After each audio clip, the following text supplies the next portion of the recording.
Alright guys, so right now we are making some heather tip mead. I'm actually taking some heather tip that's from Ireland. I got my hands on about 2 ounces or so. You can find it at your local brew shop or you can order it online.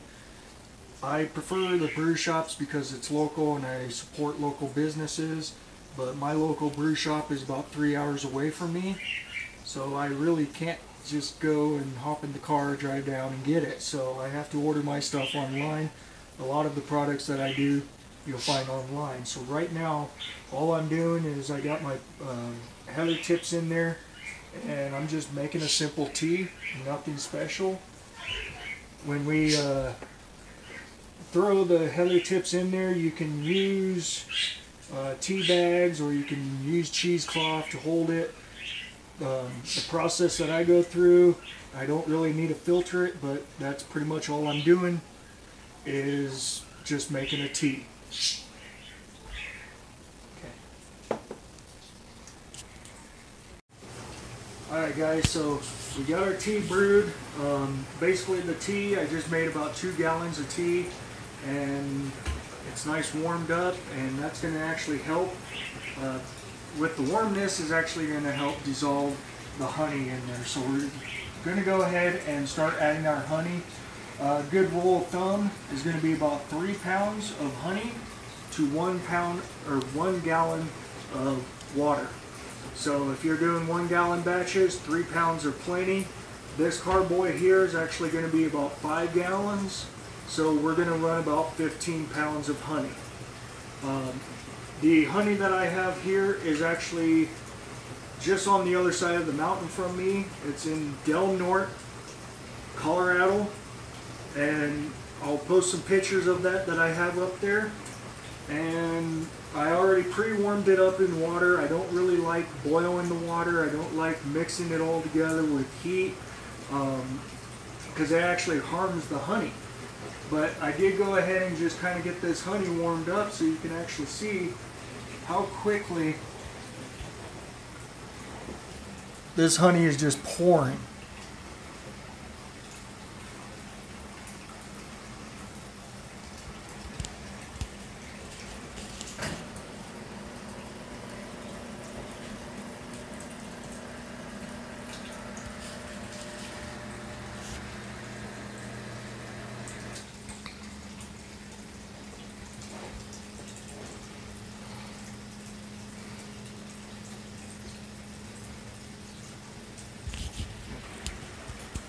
Okay.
Alright guys, so we just finished off all 15 pounds of the honey.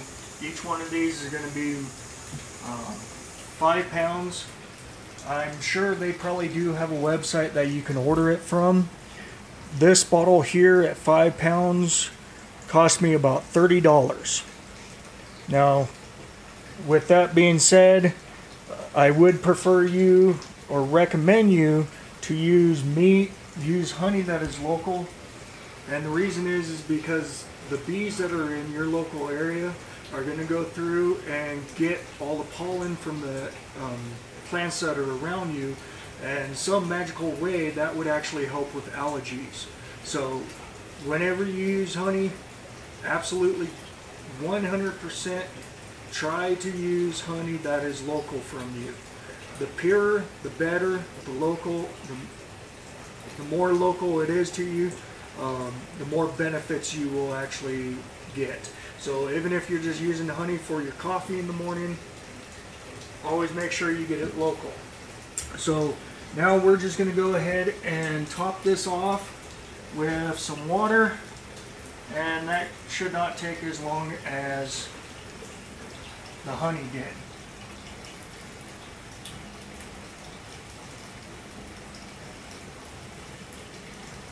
Now this water here is actually going to be distilled water.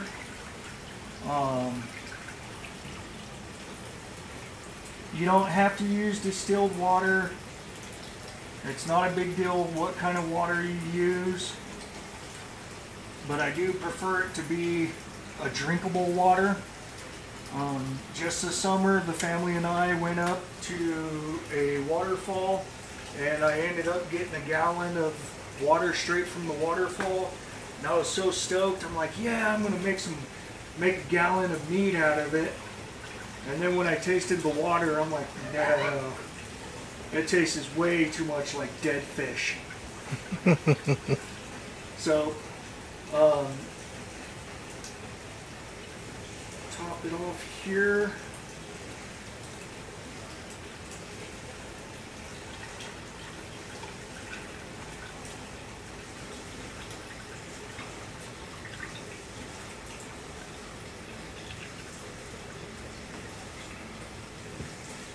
Now when you are getting your vessel figured out and everything, you always don't want to fill it all the way up to the top. You always want to save room for head, because as soon as that yeast starts eating away at all the sugars, it's going to start putting off CO2, which is going to cause a really good head here, and if you don't leave enough room, it'll start getting into your bubbler. And we'll talk about bubblers in a minute. So right now this is my wooden dowel. I have brewed quite a bit of Mead with it already. Would love to pass it down to my kids, as just like our ancestors used to. Families used to have wooden dowels or wooden spoons when they were brewing any kind of alcohol beverages, and what would happen is that the yeast that they didn't know about would actually soak into the wood and survive. And every time they would go in and put it in their brew and mix it up, they are actually pitching the yeast when they do that. What they didn't know is that they were pitching yeast, is that yeast will transform and start making bad batches. Whenever it became a bad batch, they would actually take the wooden spoon or dowel and burn it, so that it will get rid of the evil spirits. I think that's a pretty cool thing to know, and I like to pass knowledge on, and that's why we're doing this video today. So I'm trying to get to the point where when I'm no longer on the earth, my kids and their kids and their kids will do the same thing that I'm doing today. But I'm going to go ahead and get this all mixed up, and then we'll take a gravity reading.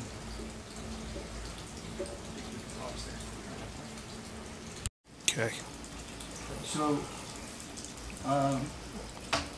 we got the honey all in there, and we got it all mixed up, and now we are looking at the gravity reading. And right now it looks like we are actually about 14% on the original gravity. On that being said, I kind of want to prove my theory of if we add more sugar, it's going to be more condensed. So I'm going to go ahead and take a little bit of this honey that I got from Scott a while back, and we're just going to start adding just little bits. And we're going to get it all mixed up. And this is actually just kind of experimental here, so bear with me.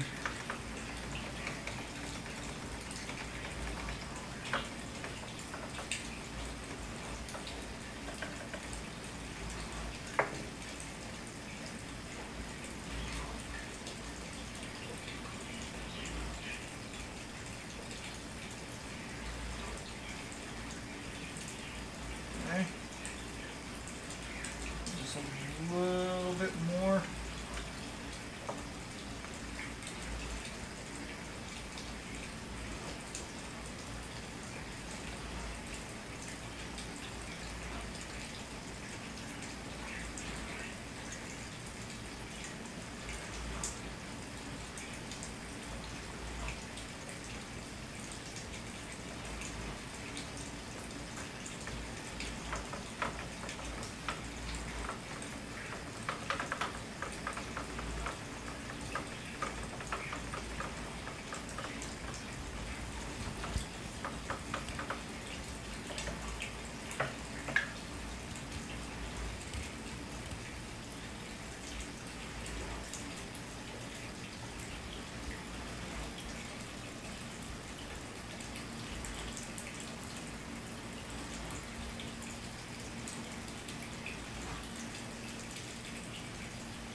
Mix it up a little bit more.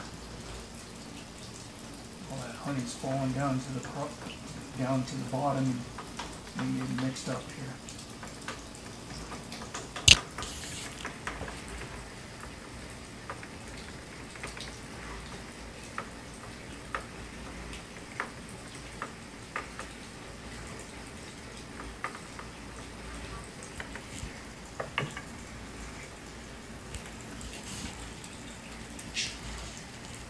There we go.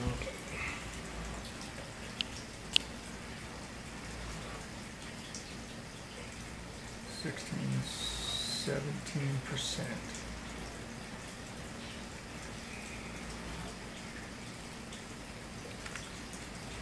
So basically just adding a little bit more honey.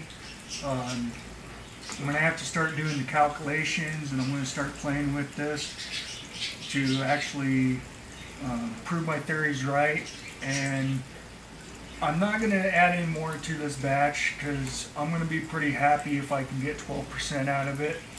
To me, I don't really enjoy a mead that will kick me on my ass, but I also don't like the sweetness, the over sweetening. So I think 12% is going to be a good round number for this. Now, if I was to add probably about another half of one of these, I could maybe get it to 18%, which is where I was kind of hoping to be. And the reason why I want to be there is because of the yeast that I use. Now, this is Morris Jack's Mead yeast M05. And this yeast here is actually tolerated to be up to 18. I'm going to double check my number here.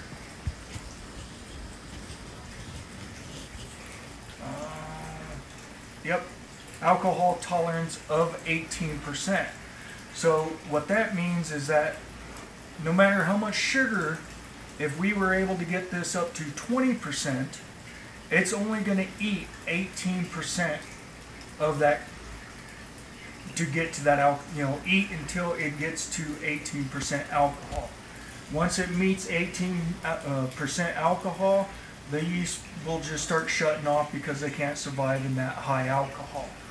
So Stan is actually going to start experimenting with a super yeast, and he's going to try to get about 20%. The last time I talked to him, which is outrageous. And with that mead, I would love to get a bottle of that so I can try to distill it. This bottle here, with only being at 12%, it's going to be a nice smooth drink. It's not going to be too rich, it's not going to be too dry. With the yeast that we're going to be using today, it is going to be the Jack's, but I've been experimenting with cultivating yeast. So far all I got is that this is basically going to be water and then flour. With just a little bit of yeast, it's going to start going and eating that flour and staying alive, and you just keep feeding it. So right now I'm going to end up taking a shot, about a shot glass out of the top side of here, not down here where the flour is, but just the top side. And we'll pitch the yeast, and then I'll take another shot glass and I'll mix about half of it with water and half of it with flour, and pitch it back into this bucket so that it'll be back up to the same level. And that's just going to be the process. First time pitching this yeast this way, so we'll see how it turns out. Wish me luck. All right, let's go ahead, guys. You're gonna find me a fucking tumbler.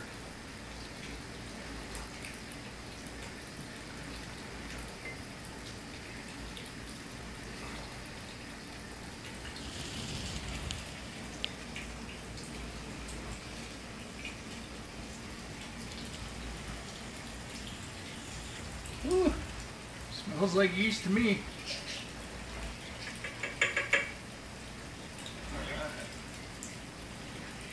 Go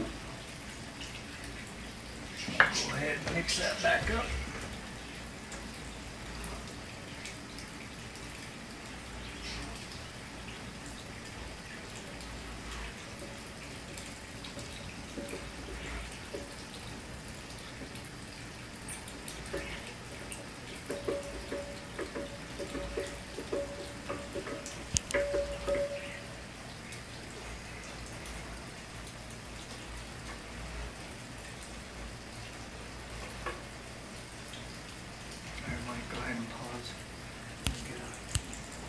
Alright, so this is going to be the style of bubbler that I prefer.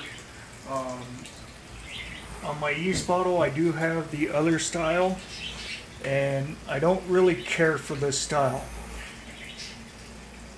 But this style here, basically what's going to happen is the CO2 that the yeast is going to create is going to come up here, and then it's going to push down on the water, and it's going to come over here and actually bubble out while that water escapes back in, causing an air trap. So the ideal behind it is to keep air from the atmosphere. Okay. So the ideal behind it is to keep the air from the atmosphere from getting back in to the mead and making the mead go bad from all the particles and chemicals and wild yeast that are actually floating around in the air. So we're going to go ahead and cap her up. First couple minutes you'll probably notice that it will probably try to suck the water back through, because the water is still kind of warm, so it's actually going to cause a suction. That's going to be normal when you guys do this, so don't worry about it. Just try to keep the water from going in there, and then just try to keep the water filled up. On the bubbler there are 2 lines. It kind of is a little tricky to get those 2 lines leveled, but you'll fuck around with it for a minute or 2 and finally get it. So now that we got the copper on, if my experiment yeast will work, here in the next couple hours this thing's going to start bubbling, and I'll get some footage of that and post it on the MeWe. Now this batch here is only for MeWeed. So anybody on here that's posting or sees it and wants to post it on Facebook, I'm going to ask you now, do not do that. I'm trying to encourage a lot of my Facebook fans or friends, family, to start using MeWeed. A lot of us have been put in jail quite a bit, and MeWeed don't have a jail. It is a free page. They don't do any advertisements, and after seeing what Naughty Kittens put on her post, yeah, MeWeed don't give a shit what you post. So I welcome all my friends and family to come over to MeWeed and check out this batch. So if you are on